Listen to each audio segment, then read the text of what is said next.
Shalom, buenas tardes a todos, bienvenidos a una nueva charla.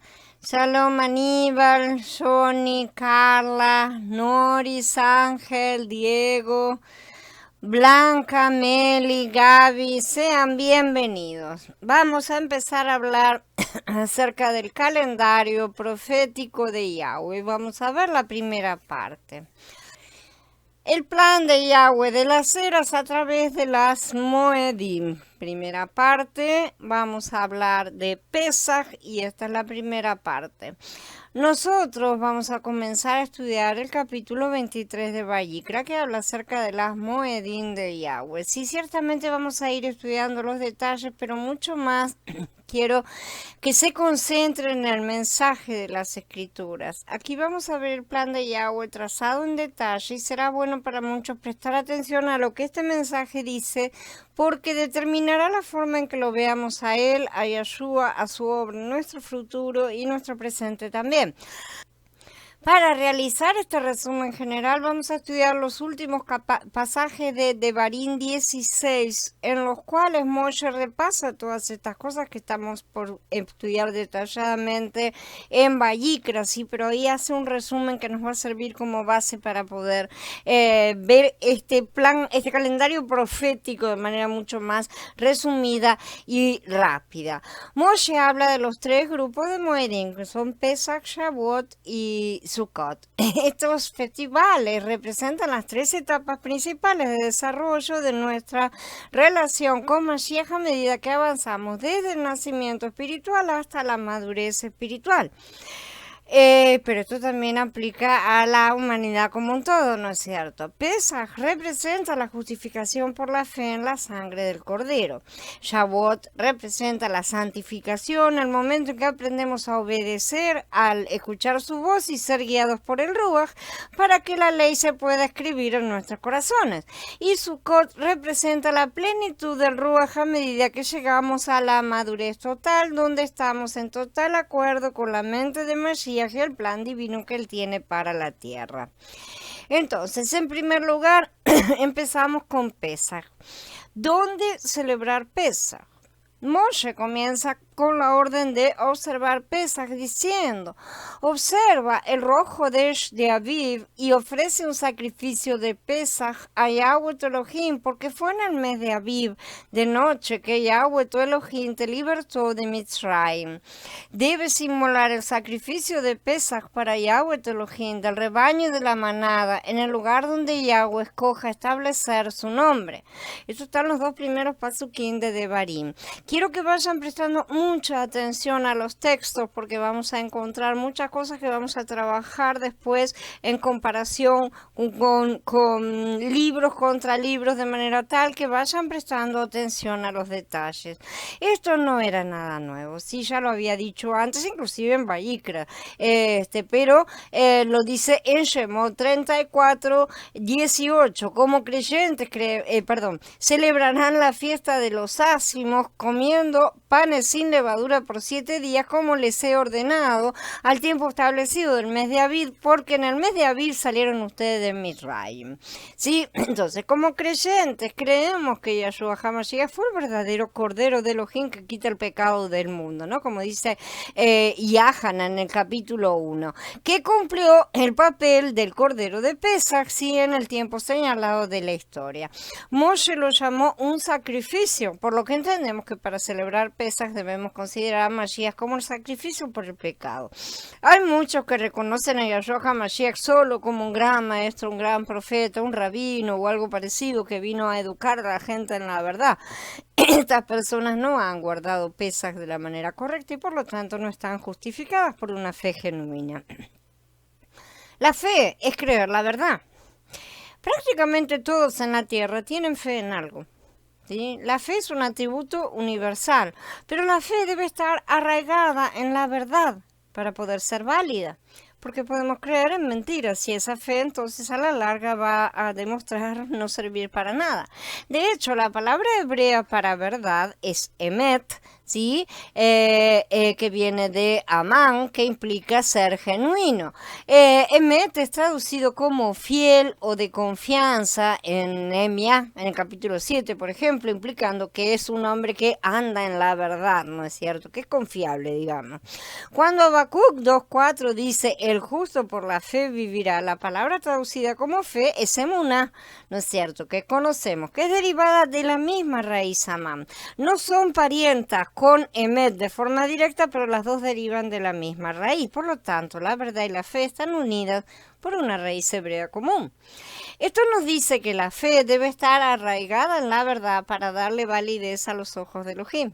Si ponemos nuestra fe en los caballos de Egipto, por ejemplo, como hizo Israel en Yeshayahu 31, en lugar del poder de Elohim para librarnos de la batalla, entonces nuestra fe está fuera de lugar y no es fe bíblica. Esto no es emuná.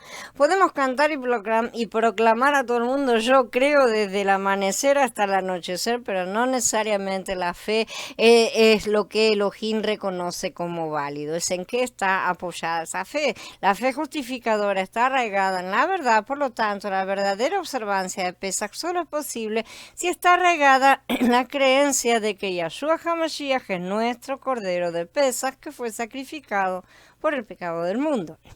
Entonces, guardar Pesach sin esta comprensión no sirve absolutamente de nada. De la misma manera, la palabra amén se usa muchas veces, ¿no es cierto?, en las escrituras. En griego, amén, y en hebreo, amén también se escriben exactamente igual, solo que son levemente diferentes. Claro, una es griego y la otra es hebreo, ¿no es cierto? Y significa así sea, como algo firme y fiel, ¿no es cierto? Pero en el Berij Hadashah se traduce normalmente como desierto. Esos desierto te digo, son amén, amén, ¿sí? Y esto también es en el sentido de algo inamovible, de algo que es fijo y seguro. Pueden divertirse buscando todas las veces que estas palabras han sido traducidas de esta manera con usando una interlineal, ¿no es cierto? Por lo tanto, aunque emet es verdad, amén también implica verdad, porque estas son solo dos formas de la misma palabra raíz. Además, decir amén a Elohim es estar de acuerdo con él. La verdadera fe está arraigada en la verdad revelada y suscita una respuesta nuestra que declara nuestro acuerdo con su verdad. A Mashiach se le llama el Amén. Y Galut 3.14 escribe al malaj de la comunidad en la Odisea. El Amén, el testigo fiel y verdadero, el principio de la creación de Elohim, dice estas cosas.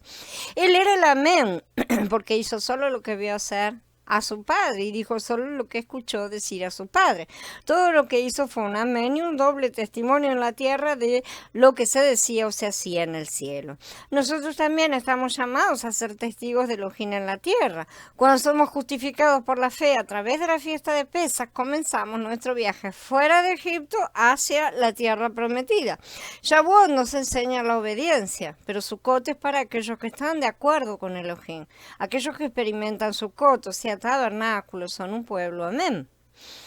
El pueblo amén conoce la verdad de Pesach y también han renovado su mente, sus pensamientos a través de Shavuot. En otras palabras, tienen fe y han probado su fe siendo fieles en sus obras. Cuando maduran lo suficiente como para pasar de la obediencia al acuerdo, entonces son un pueblo amén.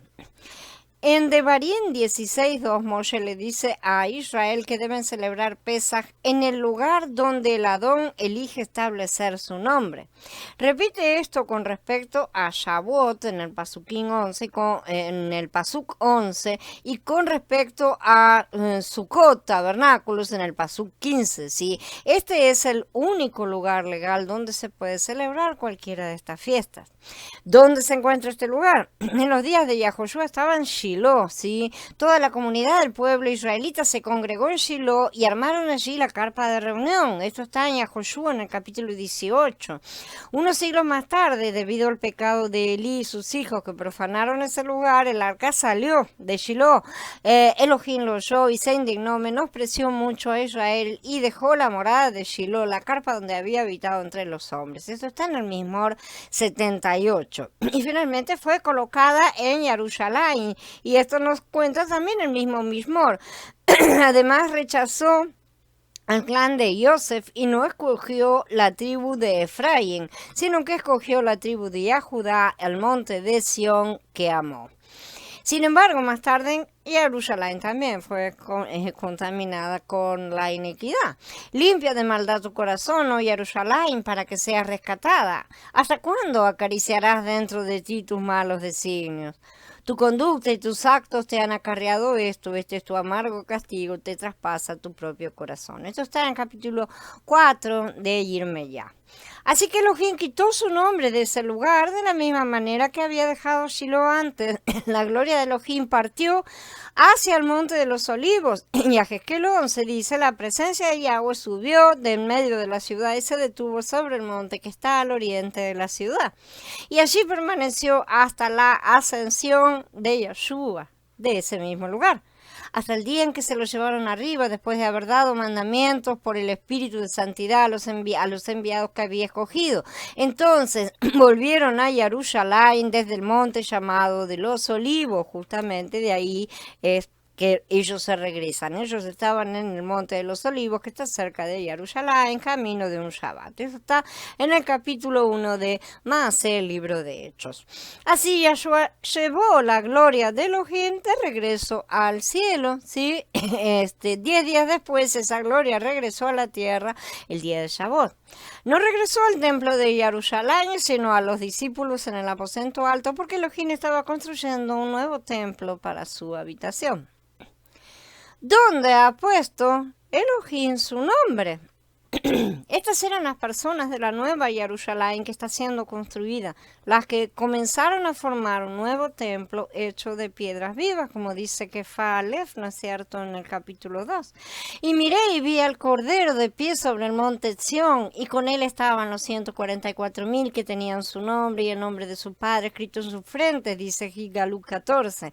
Y en el 22 dice, verán su rostro y su nombre estará en sus frentes.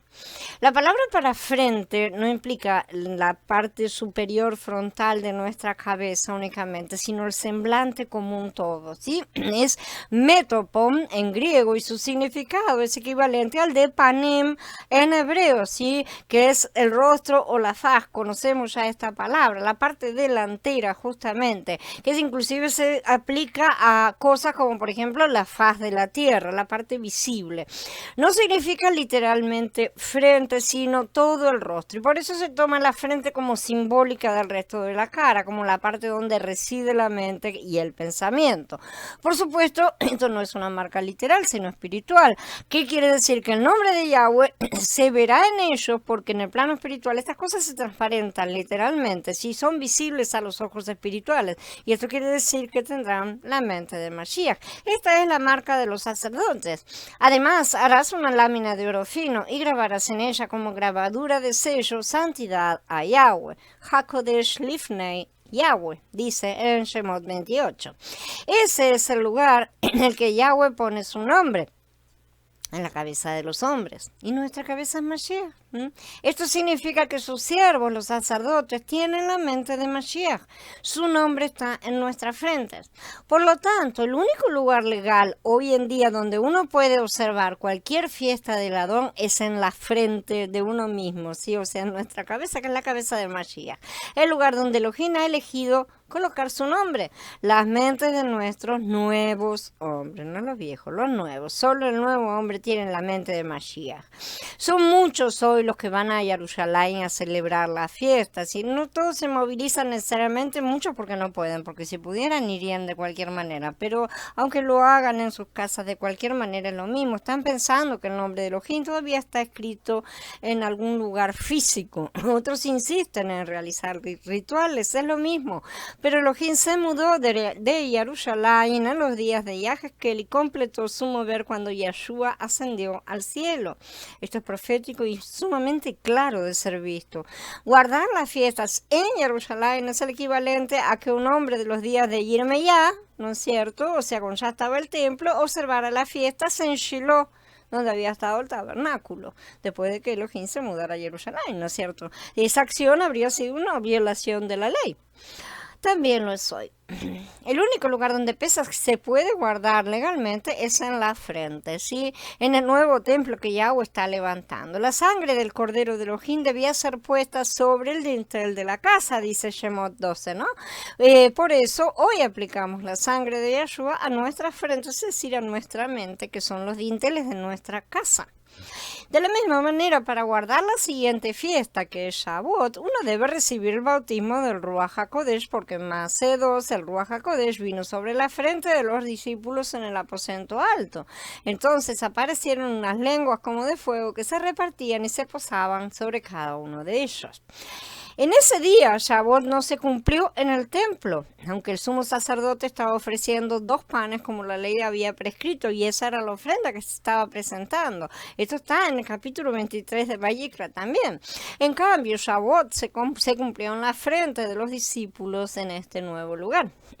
Finalmente, la fiesta de Sukkot, tabernáculos, también debe celebrarse en este nuevo lugar. Evidentemente, morar en cabañas o tiendas de campaña puede ser una buena herramienta de enseñanza, una lección práctica, realmente una buena experiencia, sí, pero la fiesta en sí solo se puede observar en la frente, sí, el lugar donde él ha elegido colocar su nombre. Si uno va a cualquier lugar, incluido Jerusalén, creyendo que este es el lugar legal que Elohim requiere para celebrar una fiesta correctamente, su fe es en vano, porque no se basa en la verdad.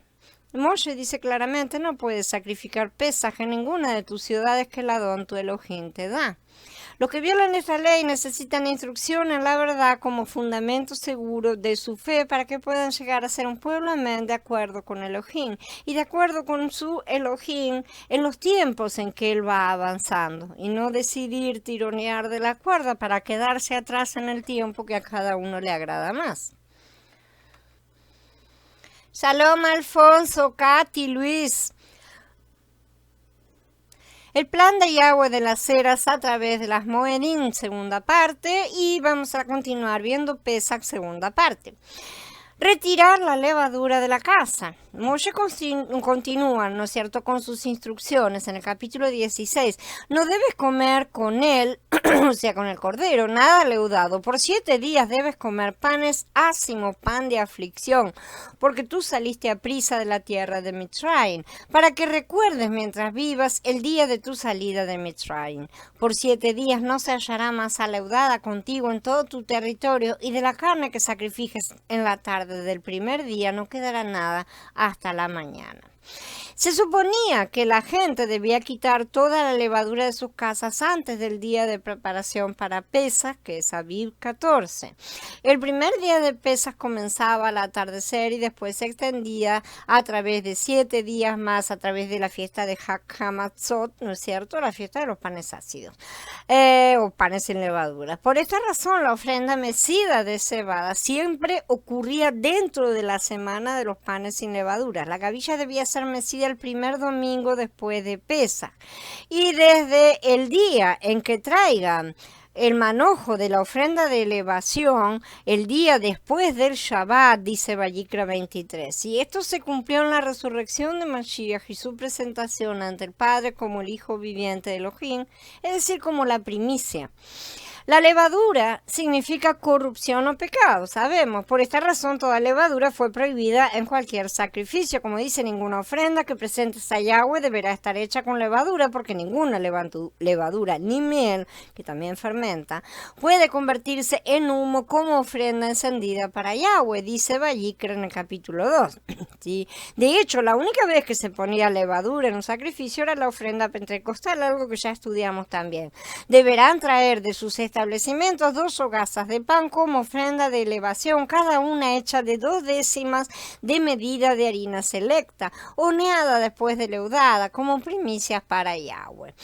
Esto denotaba el hecho de que los pentecostales eran imperfectos y aún corruptibles, o sea, todavía había levadura.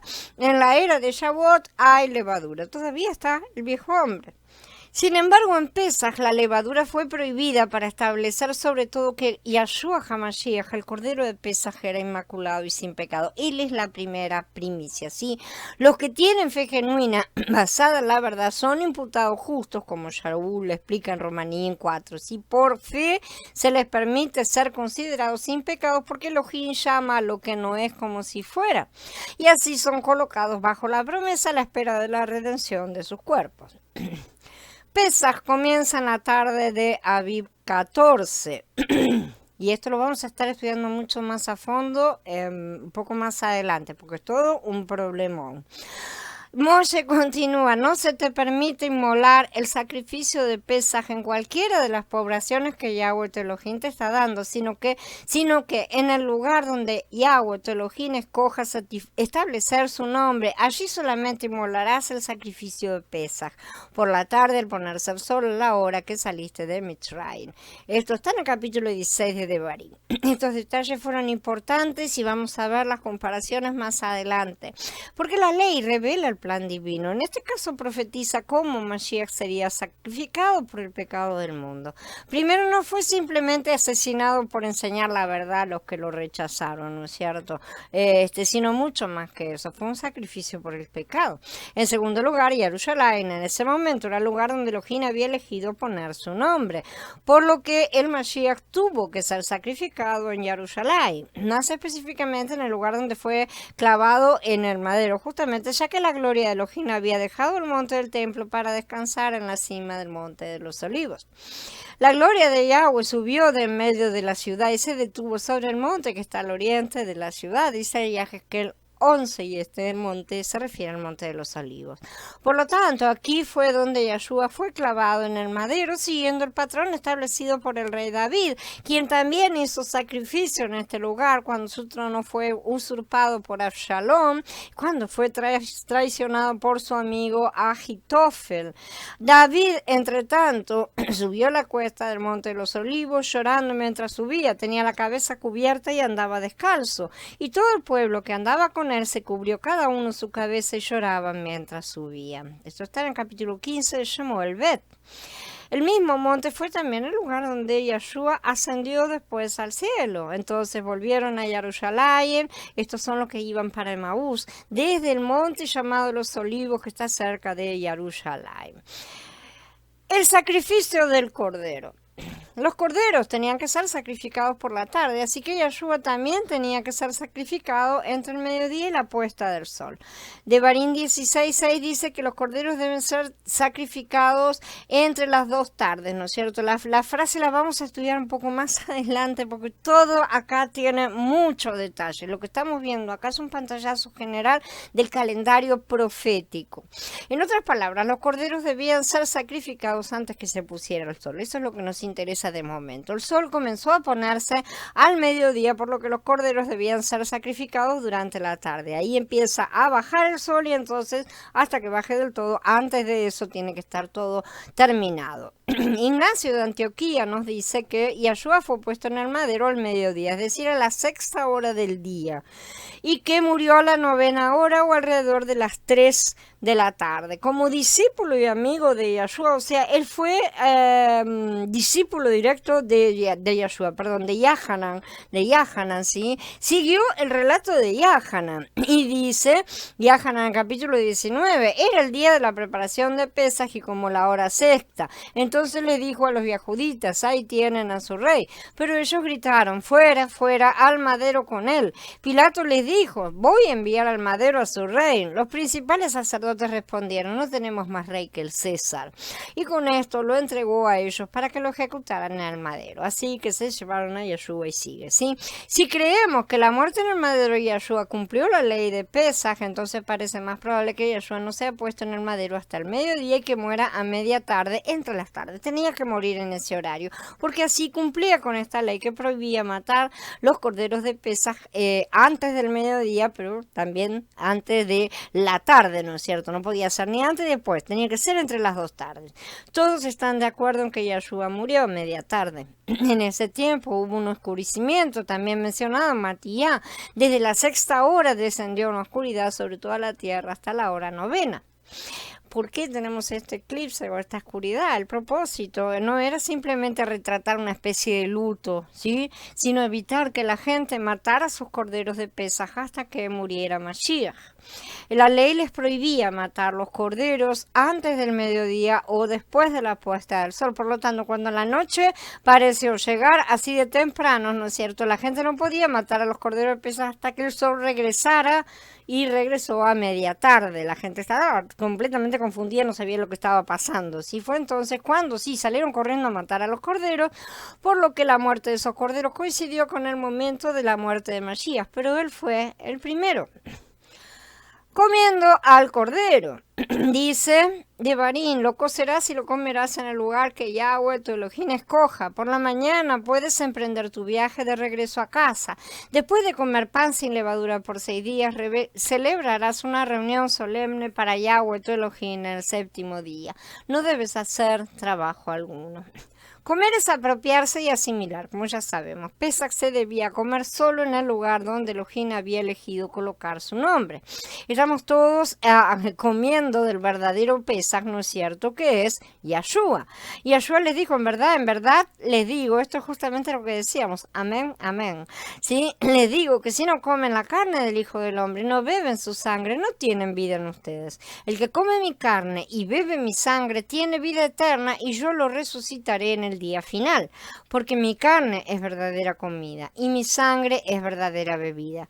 El que come mi carne y bebe mi sangre permanece en mí y yo en él. Así como me envió el Padre viviente y yo vivo por el Padre, asimismo el que me come también vivirá por mí. Esto está en el capítulo 6 de Yahanan. Esto era difícil de comprender para la gente antes de la revelación de que él era el cordero de Pesaj.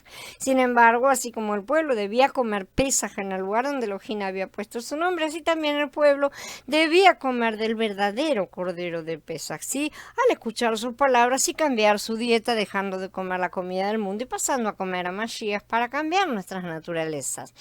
El único lugar legal para comer el cordero de Pesaj desde Shavuot es en nuestras mentes, en nuestras frentes, y el lugar donde su nombre ahora está escrito, porque nuestra mente es la del nuevo hombre, que ya es la mente de Yahshua. Aquellos que continúan comiendo animales en Pesach, sea en Jerusalén, sea en celebraciones del Seder judío, todavía están buscando otro Mashiach y aún tienen que comer el verdadero cordero de Elohim para que puedan recibir de su vida. Aunque puede ser una buena instrucción para nuestros hijos de escenificar estas cosas en una comida especial de Pesaj en la cual se cuente todo el motivo de todas las cosas, no tiene ninguna utilidad a menos que relacionemos todo con nuestro verdadero cordero. Si no apuntamos y relacionamos el plan completo de Yahweh, no pasa de una leyenda, nada más, no va a tener ningún valor. Guardar rituales vacíos de su contenido nunca sirvió ni servirá, ¿sí? Necesitamos el frasco, pero mucho más necesitamos del perfume. Como nota final, debemos reconocer que los gentiles también debían participar en la celebración de Pesaj.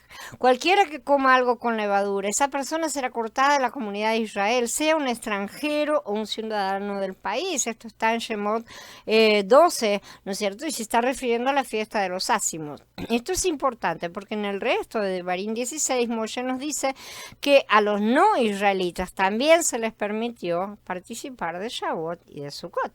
Te gozarás delante de Yahweh tu Elohim con tu hijo y tu hija, tu esclavo y tu esclava, el levita que haya en tus comunidades y el extranjero, el huérfano y la viuda que estén en tu medio, en el lugar donde Yahweh tu Elohim elija establecer su nombre. Esto es de Devarim 16:11 con respecto a Shavuot, y en el Pasuk 14 está repetido prácticamente las mismas palabras con respecto a Sukkot. Esta ley abre el camino de la justificación, santificación y glorificación para todos los hombres. Esta salvación completa no se limita solo a los israelitas, aunque primero fue dada como una revelación a Israel, porque el plan es uno de crecimiento, de semilla a bosque. Así, una cosa grande, campo lleno, blanco para la cosecha. Esto muestra que los no israelitas pueden ser justificados por la fe a través de Pesach, llenos del Ruach a través del Shavuot, y también pueden recibir una herencia como coherederos con Mashiach, como vencedores a través de la fiesta de Sukkot. El plan de Yahweh de las eras a través de la Moedim, tercera parte, y esto es también la tercera parte de Pesaj. ¿Cuándo presentar la gavilla? La ley de Vayikra 23:11 lee, o sea, habla del sacerdote, elevará el manojo, el homer, delante de Yahweh para que sea aceptado en favor de ustedes. El sacerdote lo elevará en el día después del Shabbat. Los fariseos y los saduceos tenían diferentes interpretaciones de este pasú, que aún hoy mantienen en las divisiones entre caraítas y ortodoxos. Los fariseos decían que este Shabbat en cuestión era el día de Pesaj mismo, porque cada día de fiesta se consideraba un Shabbat, o sea, un día de reposo, ¿no es cierto? Un día especial, independientemente del día de la semana en que cayera. En su opinión, la gavilla debía ser mecida el 16 de Aviv, o sea, un día fijo en el mes. Los saduceos insistían en que este Shabbat se refería al séptimo día de la semana, haciendo que la ofrenda a la gavilla mecida ocurriera siempre al día siguiente, el primer día de la semana, que hoy llamamos domingo, digamos. Esperaban al Shabbat que cayera en esa semana y entonces al día siguiente se mecía. Por cierto, voy a abrir aquí un paréntesis, porque ciertas cosas que se repiten son bastante ignorantes y hago cuestión de que sean eliminadas, y vamos a tener un montón más para eliminar. En inglés, el nombre para este día es Sunday, ¿sí? ¿Qué significa Día del Sol? Las personas de habla inglesa tienen un problema no solo con el domingo, sino con cada día de la semana, ¿sí? Ya que cada uno recuerda a un dios. Así tenemos Saturday, que es un día dedicado a Saturno, pero nosotros tenemos un sábado, que deriva de Sabbatum latino, ¿no es cierto? Que es, a su vez deriva justamente de la palabra Shabbat en hebreo. Entonces nosotros no tenemos el mismo problema que tienen las personas de habla inglesa. Entonces traten de no asumir cargas que no les corresponden, porque muchos dicen cosas que no tienen nada que ver. La palabra domingo, por su parte, deriva de dies dominus, que significa día del Adón, día del Señor, ¿no es cierto? Con lo cual, con este nombre se reemplazó justamente en su momento el dies solis romano, que era el día del sol, así se llamaba, dies solis, sí, justamente. De manera que nosotros, los hablantes de lengua hispana, no tenemos problema con el uso de la palabra domingo. Lo que tienen el problema son los hablantes de habla inglesa, y otros idiomas lo tendrán cada uno por su lado. Es un asunto de cada idioma. ¿Qué quieren que les diga? Si quieren preocuparse por pavadas, ocúpense del lunes, que es el día de la luna, días lunaes, ¿sí? Del martes, que es el día de Marte, miércoles, que es día de Mercurio, jueves, que es el día de Júpiter. Nosotros tenemos otros días para preocuparnos, y no del único que justamente ha sido correctamente reemplazado. De esto nadie dice nada, ¿sí? El Sunday es un problema inglés, que lo resuelvan ellos en su vida. Así que no levantemos doctrinas donde no las hay, y que se deje de demonizar el día domingo, que es el octavo día, y vamos a ver la importancia que esto tiene. Ya lo hemos hablado también por otro lado. Es muy importante en tipología, y tampoco consideren que los demonios son algo, porque el Adón es el dueño de todos los días y de todas las cosas, al final de cuentas. Volviendo a lo nuestro, en el Berija allá, los saduceos tenían el control del templo. Mientras le hablaban al pueblo, se les presentaron los sacerdotes con el capitán del templo, y los saduceos, se explica en el capítulo 4 de Maaseno, ¿es cierto? O sea, eran los capanga, digamos, son los que manejaban la cosa. De manera que las fiestas se celebraban de la forma en que los saduceos prescribían. Y acá vamos a entrar en controversias con los hombres que hoy tratan de hacer del Shabbat el único día de Yahweh, porque desde que el mesianismo se ha levantado ha habido una enfervorizada lucha en contra del domingo. Ciertamente que el cristianismo tiene muchos errores, pero por favor no me tiren al bebé con el agua sucia del baño. El movimiento mesiánico ha demostrado tanto fanatismo sin sentido como otros movimientos, y esto se debe normalmente a la ignorancia, que se repiten cosas que no tienen ningún sentido, como la que acabo de mencionar, que no me sirve de nada que me digan en el castellano me vengan a hablar acerca del Día del Sol, porque no corresponde. Que haya habido un movimiento mitraico y que los otros, es una cuestión histórica que no tiene nada que ver con el hecho de cómo yo vivo cada uno de mis días. porque si no estaríamos absolutamente todos para tirarnos a la basura y nada más. No tenemos forma de que Yahshua no nos pueda limpiar o justificar de nada, porque aparentemente hasta las palabritas tienen más poder que él. Entonces, necesitamos buscar la restauración en la unificación de las dos casas, como ya hemos dicho. Simplemente, en cambio, estos movimientos mesiánicos hacen más de lo mismo, elegir las partes que les agradan para levantar sus propios deseos. ¿Qué es lo que quieren ver? Bueno, entonces yo necesito estas partes así y voy a dejar las otras. Y mantienen levantado el muro de separación, que es lo que Abba tiene que tiremos abajo. Sin embargo, nosotros ya hablamos antes acerca de la importancia del octavo día, si lo quieren llamar domingo o día primero, tanto me da. Sí, es el octavo día y no es el séptimo, y es un octavo día porque también es un primero. Y muchos deberían verlo porque es marcado como muy, pero muy importante por el propio Creador. Los animales para sacrificio solo eran aptos después del octavo día. Hará lo mismo con tu ganado y tus rebaños. 7 días se quedará con su madre. Al octavo día me lo darás. No dice que en Shabbat, dice al octavo día.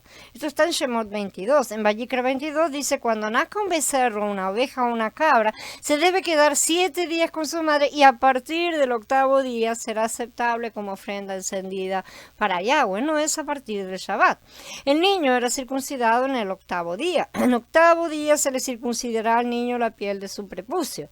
El leproso es purificado en el octavo día. En el día octavo tomará 2 corderos sin tacha, una ovejita y hará todas su ritual, ¿no es cierto? Al octavo día de su purificación, una semana después, los traerá el sacerdote a la entrada de la carpa de reunión, porque sabemos que era un ritual de 2 pasos. Los que padecían flujos, o sea, los que estaban afectados por la reproducción espiritual, también. Al octavo día tomará 2 tortas, 2 palominos, ¿no es cierto? El hombre que tenía flujo y la mujer que tenía flujo también, unos pasuquín más adelante. Si el Shabbat fuera el día más importante, o sea, no el más importante, el único a tener en cuenta, y ahora tenemos que hacer que todas las cosas se encajen para que caigan en el Shabbat, ¿por qué Yahweh instituiría la culminación de las Moedid en el primer día de la semana, un octavo día? Que es lo que él dice, ¿sí? O sea, ahí es donde terminan. ¿Por qué agregar un día a más a un ciclo ya cerrado y perfecto de 7 días? Por 7 días traerán ofrendas encendidas a Yahweh. En el octavo día, está agregando uno. Ya tenemos un ciclo perfecto. Termina el Shabbat, Pai. Por favor, ¿por qué no lo dejamos de esa manera, no es cierto? En el octavo día observarán una ocasión sagrada y traerán una ofrenda encendida a Yahweh. Es una reunión solemne. Ustedes no trabajarán en sus ocupaciones. Esto es un Shabbatón, además, ¿sí? Mira, el día 15 del séptimo mes, cuando ustedes hayan recogido el campo de su tierra, observarán la festividad de Yahweh por 7 días. Un reposo completo en el primer día y un reposo completo en el octavo día. No en el séptimo, en el octavo. La respuesta es simple. El octavo día es el nuevo comienzo y por lo tanto implica la resurrección. Esto implica la completitud, la plenitud de la salvación que la humanidad no tiene la menor idea de que le está esperando. Los sacerdotes eran consagrados solo después de una purificación de una semana completa. También era lo mismo, ¿no es cierto? El templo o tabernáculo era también consagrado al octavo día y así también fueron sus purificaciones. En aquello ocasión Shlomo observó la fiesta, acá está hablando, se está refiriendo a Sukkot, ¿sí? Por 7 días y todo Israel con él, una gran congregación desde el Ebo Hamat hasta el arroyo de Mitzrayim. Al octavo día hicieron una asamblea solemne, celebraron la dedicación del altar por 7 días y celebraron la fiesta durante 7 días. Ezequías comenzó a reinar cuando tenía 25 años y reinó 29 años en Jerusalén. Su madre se llamaba bla, bla, bla. Él hizo lo que era agradable para Yahweh, tal como había hecho su padre David. En el mes primero del primer año de su reinado, abrió las puertas de la casa de Yahweh y las reparó. Él hizo una gran reforma. Comenzaron la purificación el primer día del mes primero. Al octavo día del mes llegaron al pórtico de Yahweh, purificaron la casa de Yahweh en 8 días y acabaron el día 16 del mes primero.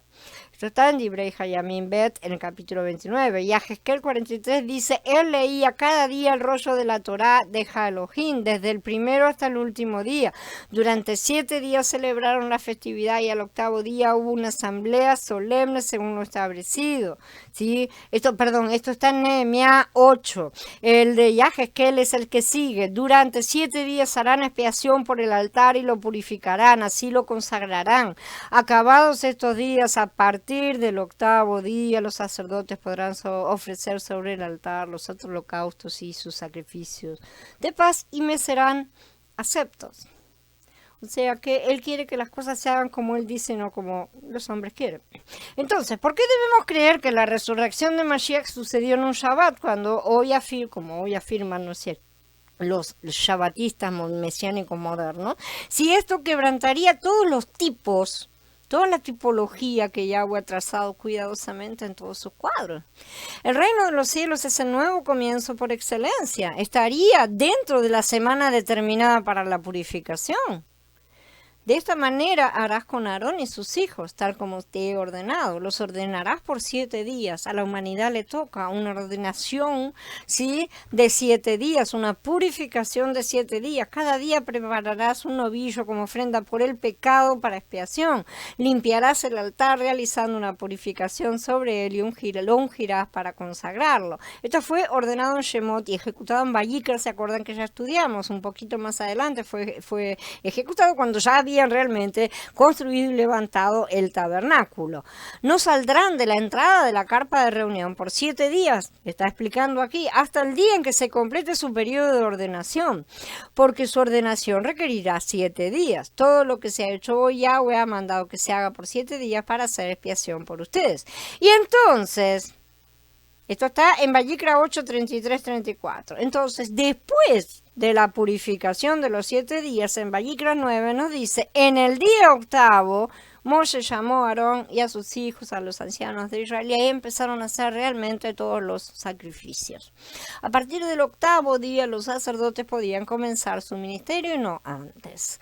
Los 7 días de preparación en los que los bebés esperaban su circuncisión, en que los animales debían permanecer con sus madres antes de poder ser presentados como sacrificios, en que los leprosos eran curados y los que padecían flujo se purificaban, en que el templo, el altar y los propios sacerdotes eran purificados con vistas a que todos ellos pudieran ser levantados delante de la presencia de Yahweh. Ahora sí estaban pudiendo ser levantados en resurrección. Quienes niegan la importancia del octavo día, lo llamen día primero o lo llamen domingo, le roban a Yahweh. Le están robando su día de nuevos comienzos. Se le puede robar de muchas maneras, ¿sí? Pero una de las peores no es robarle el diezmo, sino robarle su mensaje. De manera que asegurar que Yahshua resucitó dentro de la semana determinada para la purificación, o sea, dentro de los 7 días de milenios que tenemos, es ignorar las escrituras, incluyendo el Tanaj que tanto ensalza, pero realmente que ignoran igual que ayer. De manera que era importante que la gavilla se meciera en el día de la resurrección de Yahshua, que debía ser un día domingo, el primer día. Háblale al pueblo israelita y dile, cuando ustedes entren en la tierra que les estoy dando y cosechen su producto, deberán traer el primer manojo de su cosecha al sacerdote. Él elevará el manojo delante de Yahweh para que sea aceptado en favor de ustedes. El sacerdote lo elevará en el día después del Shabbat. Ahora vamos a volver a la controversia entre saduceos y fariseos. Como dijimos, mandaban los saduceos, pero había una gran divergencia, ¿no es cierto? Y en realidad los judíos siempre han sido mucho más tolerantes unos con otros, en el sentido de que no acostumbraban demasiado a andar excomulgándose, ¿sí?, como hacen las denominaciones cristianas, sino que, bueno, mantenían la tolerancia en cuanto a cómo cada uno quería guardar las cosas, ¿sí? Esto ha levantado también al mismo tiempo grandes confusiones, sobre todo históricamente, porque estamos muy alejados de los tiempos en que estas cosas sucedían. Pero, como dijimos, mandaban los saduceos que decían que el Shabbat mencionado era el 7º día de la semana, lo que hacía que la gavilla siempre tuviera que ser mecida el día domingo, según ellos, ¿sí? No importa si estaban o no en lo correcto, es irrelevante. Yahweh aceptó estas condiciones simbólicas para la muerte y resurrección de su Mashiach. Él no es que quedó ahí esperando, pónganse de acuerdo con el calendario a ver cuándo puedo mandar a mi hijo al madero. No. Esto porque realmente simbolizaban lo que él quería. De manera que históricamente y siguiendo las costumbres establecidas para el funcionamiento del templo, la gavilla fue mecida el domingo, el día después del Shabbat, el día de la resurrección de Mashiach. Por lo tanto, en ese año ambas facciones quedaron satisfechas sin polémica, ya que el Shabbat cayó en el medio y todo se unificó y ninguno tuvo forma de quejarse, según ciertos conteos que se realizan si fuera el año 33 realmente y todo lo demás. Se cayó justamente, las dos polémicas se armonizaron. Y yo veo en esto la mano del Padre, así que es bien probable que la fecha sea correcta. Sin embargo, en última instancia sería también irrelevante. Muchos pueden seguir discutiendo acerca de su día preferido, ¿sí? Pero lo que importa aquí no es el gusto del helado que prefieren, sino que Mashiach tenía que ser levantado como la primicia de resurrección. Este punto es muy importante tipológicamente. Y a la gente que ve las cosas como solamente fiestitas, claro, esto no les parece absolutamente relevante, pero el trabajo que está haciendo Yahweh es un mensaje mucho más profundo y mucho más poderoso, de manera tal que la escasa comprensión humana no lo afecta demasiado. El asunto de si fue o no Shabbat semanal quedaría fuera de cuestión si sabemos que las reglas eran saduceas, o sea que ellos estaban aplicando, pero además tenemos palabras en las escrituras. Esto lo vamos a estudiar mucho más a fondo, un poquito más adelante, porque hay muchas más controversias que fueron saliendo a la medida que yo venía estudiando. Después del Shabbat, cuando despuntaba el primer día de la semana, Miriam la Magdalena y la otra Miriam fueron a ver el sepulcro. Dice Matillá en el 28. Muy de mañana, el primer día de la semana, fueron al sepulcro, dice Mordejai. El primer día de la semana, muy de mañana, dice Luca. Y Yahanan dice el primer día de la semana, muy de madrugada, siendo aún oscuro. ¿No es cierto? También habla exactamente de la misma historia, de la misma situación. Las 4 Besorot concuerdan en que el Adón fue encontrado ya resucitado en día domingo. Este es el punto, ¿sí? Los que alegan que resucitó en Shabbat, ¿no es cierto?, deben recordar que eso implicaría que debería haber resucitado la tarde anterior, antes de la caída del sol, ¿sí? Siendo que las mujeres fueron al sepulcro cuando apenas salía el sol, pero el día había comenzado al caer el sol de la tarde del día anterior, entonces no es que fueron tempranito, el día acababa de empezar, no, para nada. Esto impediría cierta serie de acontecimientos, como por ejemplo que los guardias romanos se colocaran delante de una puerta cerrada, ¿sí?, para vigilarla. Ellos llegaron allá y no la encontraron abierta, ¿no es cierto? Recién el Malajín la abrió la mañana siguiente, el primer día de la semana, pero el Adón, dijo él, ya no estaba allí. Por eso también pudo decirle a la Magdalena, no me toques porque aún no he subido a mi padre, ¿no es cierto? Está en el capítulo 20 de Yahanan. Esto no se refiere a su ascensión, sino a ser justamente la ofrenda mecida, la tenufá, la primicia de todos, el primero entre todos. Los que no conocen el plan de Yahweh no pueden ver los cuadros que él ha pintado y solo se concentran en los detalles menores, y con la misma impotencia que los críticos de arte se concentran en los detalles de los cuadros que ellos mismos no consiguen pintar. Los amantes del arte, por el contrario, nos asombramos, nos inclinamos en reverencia delante de la perfección y la belleza de su mensaje, que no se contradice, que no tiene parte sin importancia, no hay cositas que se puedan tirar a la basura, todo en él tiene utilidad y tiene gran utilidad y gran servicio. Sinceramente, de forma personal, me daría lo mismo si él hubiera resucitado en Shabbat o en domingo, controversias partidarias aparte, pero el asunto central es lo que cada uno de estos días simboliza, y eso está más allá de todo cuestionamiento, ¿sí? El Shabbat simboliza un ciclo que se cierra con reposo, mientras el Adón estaba bajo tierra, justamente en el Sheol, el cual no lo pudo retener porque él estaba vivo, tenía vida, mientras que el domingo, primer día, simboliza el nuevo comienzo y es correcto para la resurrección de Yeshua. Como ya dijimos, Ignacio, que era obispo de Antioquía y discípulo de Yahanan, nos dice claramente en una carta que escribió a los traianos, en el día de la preparación, luego a la hora tercera recibió la sentencia de Pilato, el Padre permitió que eso sucediera, a la hora sexta fue clavado en el madero, a la hora novena entregó el Espíritu y antes de la puesta del sol fue sepultado. Durante el Shabbat continuó bajo tierra en la tumba en la que lo había puesto José de Arimatea. Al amanecer del día del Adón resucitó entre los muertos. El día de la preparación entonces comprendió la pasión, el Shabbat abraza el entierro, el día del Adón contiene la resurrección. Ignacio tenía fama de ser aquel niño que Yahshua puso en el medio y dijo que se tenían que hacer todos como niños, ¿no es cierto? Como niños pequeños. Nació alrededor del año 30, sí, de la era común. Fue un creyente y un seguidor de Yahanan durante toda su vida, porque era pequeño realmente cuando Yahshua estaba, pero sin embargo en sus propias cartas se le alega haberlo conocido, a pesar de que evidentemente como un niño lo puede haber conocido. Entonces, a pesar de que Ignacio era mayor cuando escribió esta carta, sí es poco probable que hubiera testificado incorrectamente acerca de este asunto, ya que también se mantuvo firme en muchas otras enseñanzas que lo alineaban con Yahanan y que vamos a ver más adelante acerca de todas estas controversias, porque está lleno el asunto de discusiones. Parece que no paran 3 segundos sin estar discutiendo en todas las cosas y no hay dos que se pongan de acuerdo absolutamente en nada. En fin. Estas son las cosas por ahora. Pasado mañana vemos la continuación de esto porque todavía nos falta aprender acerca del calendario profético en cuanto a Shavuot y en cuanto a Sukkot. Así que les agradezco a todos por la presencia, la participación, que Abba los bendiga, realmente siga bendiciéndonos a todos. Y nos vemos mañana para el resto de las charlas, ¿sí? Shalom y bendiciones.